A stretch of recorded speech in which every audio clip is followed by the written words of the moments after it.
ties and inject fresh impetus into the development of China-EU relations and the Belt and Road Initiative. During the visit, President Xi will meet with the Greek President Prokopis Pavlopoulos and the Prime Minister Kyriakos Mitsotakis, respectively. Now, ahead of his trip, President Xi has had an article published in the Greek daily newspaper Kathimerini. The Chinese leader said while the two countries established diplomatic ties in 1972, their cultural exchanges date back 2,000 years.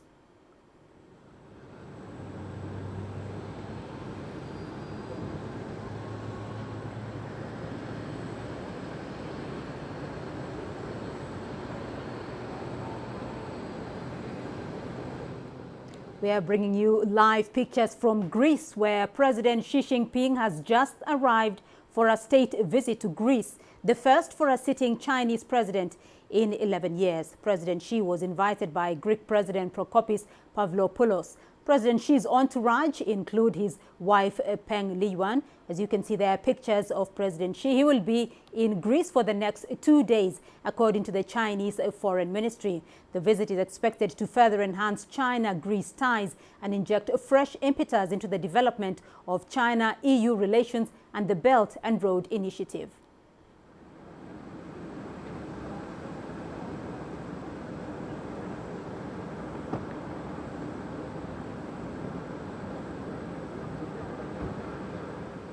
Now, during President Xi's visit, he will meet with the Greek President Prokopis Pavlopoulos and the Prime Minister Kyriakos Mitsotakis, respectively. Ahead of his visit, President Xi has had an article published in the Greek daily newspaper. The Chinese leader said while the two countries established diplomatic ties in 1972, their cultural exchanges date back 2,000 years. He added that since they founded their comprehensive strategic partnership in 2006, they have adhered to a policy of mutual respect and trust, win-win cooperation and mutual learning. President Xi said he hoped his visit would bring new opportunities for their bilateral relations. China and Greece are to release a joint statement on further improving their comprehensive strategic partnership and sign a series of agreements on cooperation in various fields.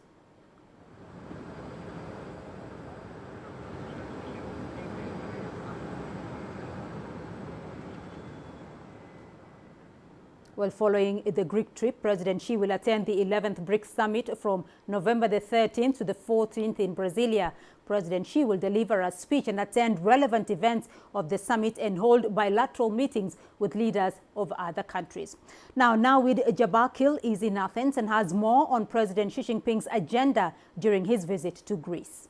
We've been here for almost a week now, travelling the breadth of this country, and it's a fairly hotly anticipated visit. We're expecting President Xi to arrive here later on this evening, and there's plenty on the agenda in terms of what he's going to do.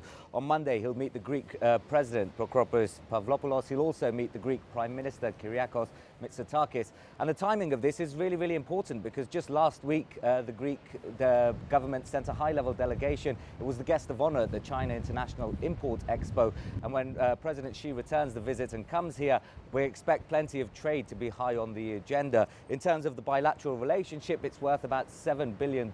That's according to the Chinese Foreign Ministry. And one Greek government minister I spoke to here said they're expecting billions of dollars worth of deals to be signed in a number of areas. In fact, the port of Piraeus is obviously a flagship project. Chinese company COSCO Shipping has really turned the fortunes of that around. It's now the busiest port in the Mediterranean. But aside from that, there are other areas we're watching out for. Financial services could be one. Technology is another that was pointed out to me by the Deputy Foreign Minister here, as well as tourism. This is a country that has plenty to offer to tourists worldwide. About 30 million people come here each year, but less than 1% of them are from China. So that could be another area. But it's not all about trade. Culture is going to be high on the agenda too. President Xi on Tuesday will be visiting a museum, we're told, where the two countries will be trying to highlight the rich histories that both of them have. Well, let's bring you other stories today. Foreign Affairs ministers from the Intergovernmental Authority for Development have met in Ethiopia's capital, Addis Ababa.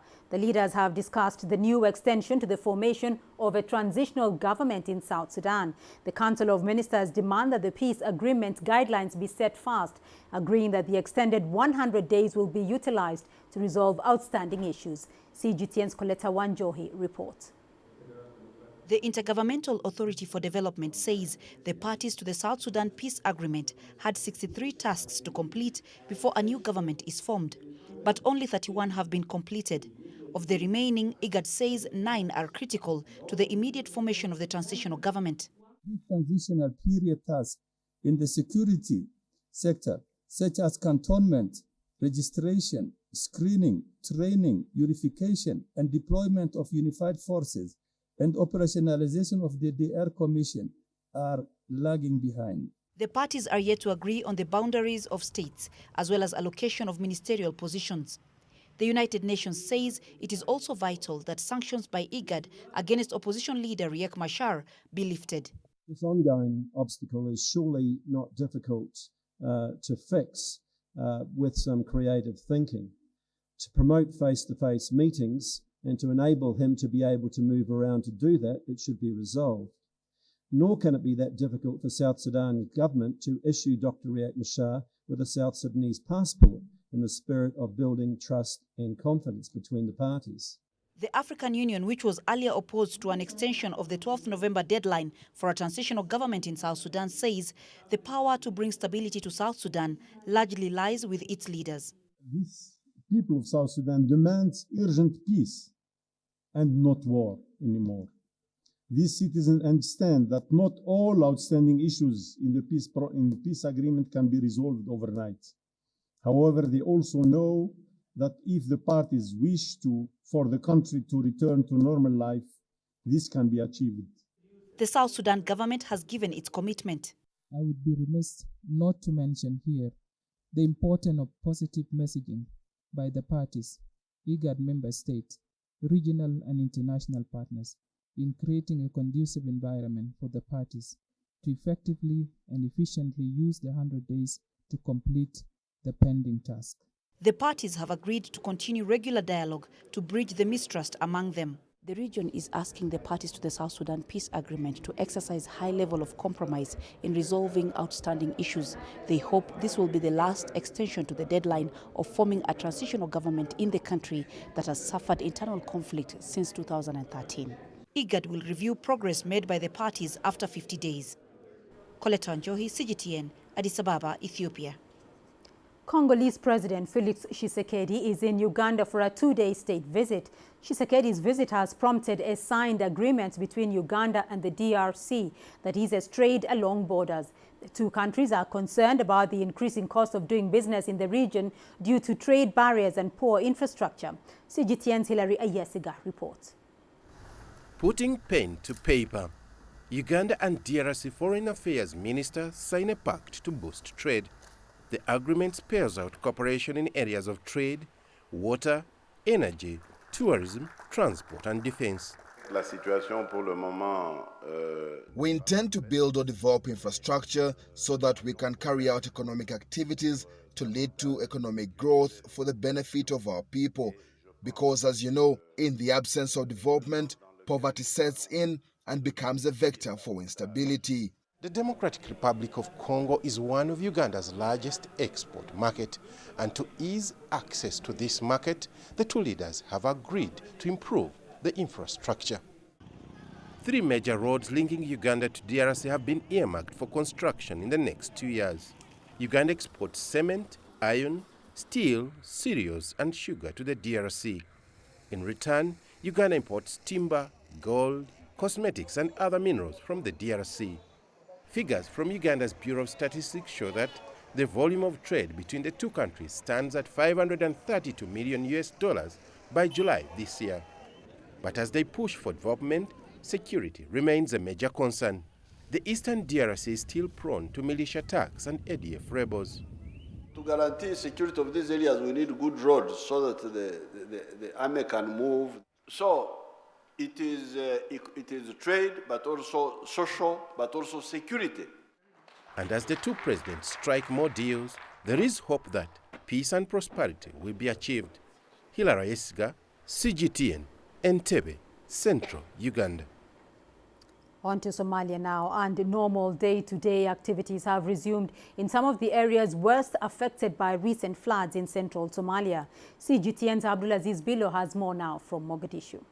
Reconstruction exercises commenced along a 5-kilometer stretch of road linking the town of Beledweyne and the rest of the country. Engineers are filling damaged sections of the roads with massive stones and sand as a temporary measure to restore transportation that was affected due to recent floods. The recent floods destroyed the roads linking various neighborhoods. It is not public transport vehicles only that have been affected. Privately owned vehicles also cannot access the main road. We want the authorities to expedite renovation exercise. Weeks of flooding in this town destroyed basic infrastructure. Floodwaters turned roads into rivers. Authorities say the ongoing renovations will restore movement of people and vehicles, but will not offer a permanent solution to recurrent flooding that has affected Beledweyne. We are renovating key roads that link Beledweyne to the port cities of Bosaso and Mogadishu. Our commodities are brought here from the cities. A team of engineers is leading the exercise to renovate damaged roads and fill it with sand and stones before cementing it. Restoring movement of transport is very critical for a city recovering from these deadly floods. Regional authorities have now appealed for support in the rebuilding of a city devastated by flood waters. The hardest part is returning people to their homes and rebuilding a city destroyed by weeks of flooding. Last year, we witnessed similar floods, but we were able to control the situation and return things to normal in less than 3 months. This year, we witnessed a much bigger impact, and that needs concerted effort. Heavy rains and floods forced close to 300,000 people to abandon their homes. Schools and hospitals were among those affected. Many are still reluctant to return to their homes after health officials warned of the possibility of an outbreak of waterborne diseases. It's the worst flooding to hit Beledweyne in recent years. Authorities have now been urged to ensure that a long-term solution is implemented before the next rainy season. Abdulaziz Bilon, CGTN, Mogadishu, Somalia. And that's it on this edition of Africa Live. Remember, you can send your feedback to the contacts on your screen and follow us on our digital media platform. Thank you for watching. I'm Beatrice Marshall in Nairobi. From me and the team here on Africa Live, bye-bye and good night.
is CGTN, China Global Television Network.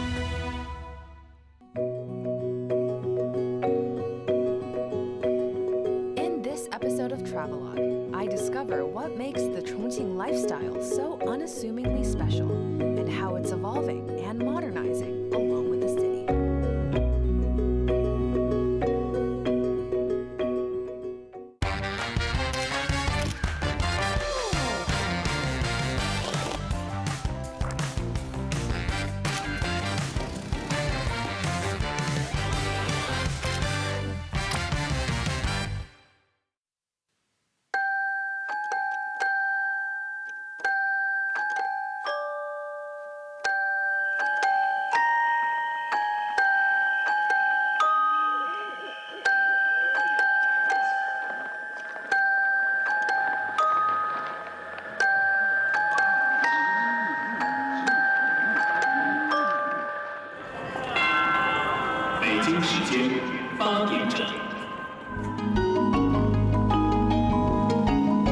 There's a city in China that's always shrouded in mysterious fog.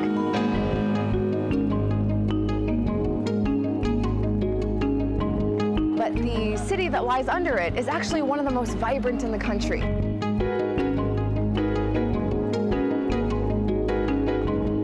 In fact, there's a saying about Chongqing. It's known for three main things: hot food, hot weather, and hot tempers. And they're all intertwined together with the city's fascinating culture and lifestyle. I'm Megan. Welcome back to Chongqing.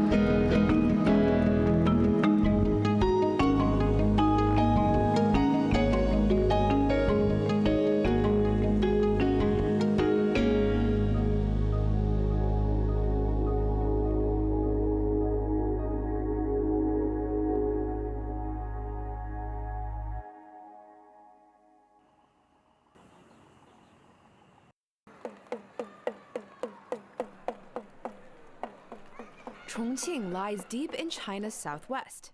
It gets hot and humid here, but the weather has produced a pretty tasty byproduct.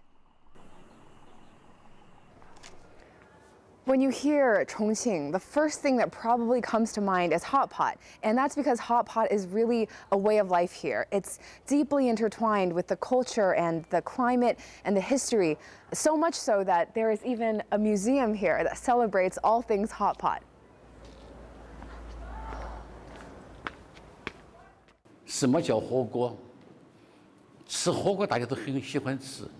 对于什么是火锅这个问题啊，还没人提出这个观念，对吧？全国啦很多地方都在整那个火锅的起源和发展。我研究火锅30多年，我得了一个结论：什么叫火锅？就说有火有锅，大家围着煮东西吃就是火锅。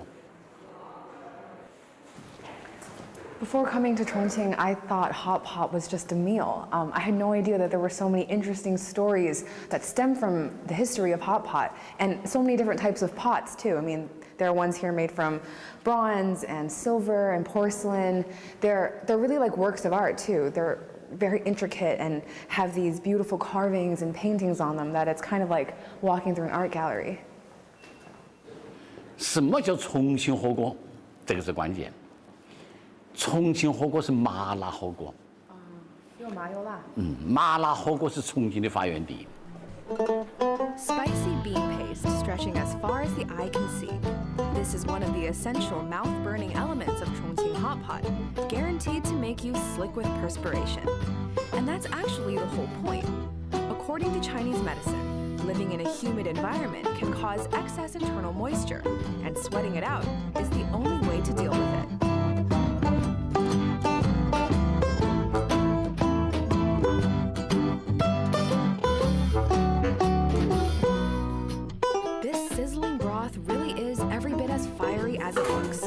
Chili oil and Sichuan peppers are no joke, and the flaming explosion of red-hot flavor, along with a loss of feeling in your taste buds that numbs you down to your very core, make for a one-of-a-kind gastronomic experience. If you can't handle spice, you've been warned, this definitely isn't for the faint of heart. Chongqing is famous for its spicy hot pot, and this is how much people love hot pot here. This mountain is covered with dozens of hot pot restaurants, and this one called Pipa Yuan is by far the largest, and it's huge.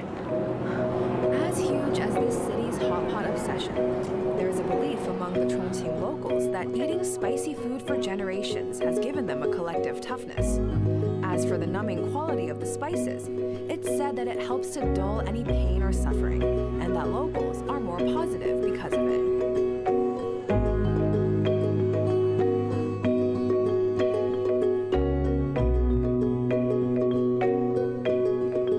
The impact of hot pot runs deep. 1 in 30 people here is in a line of work related to hot pot, and there's plenty of work to go around. After all, the possibilities for hot pot concoctions are endless. Almost anything you can imagine that's edible can be thrown into the pot and turned into a meal.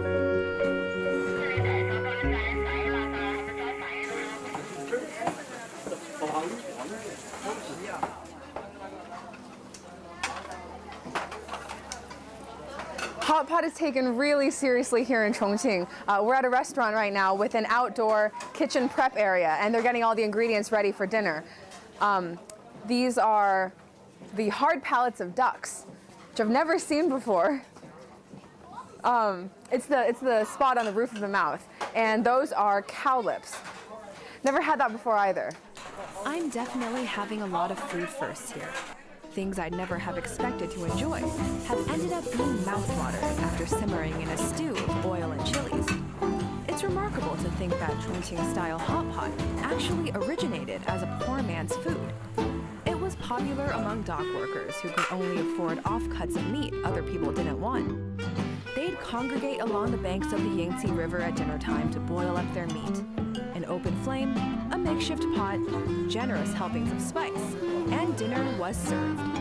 Hot pot used to be just a way for people to fill their bellies, but it's been upgraded to a lifestyle. This restaurant is nestled in the mountains above Chongqing, overlooking the city, and people sit for hours in these fancy pagodas and enjoy hot pot with their friends and families. Although lavish dining palaces are replacing noisy roadside joints, the food still harkens back to the days of the dockside laborers.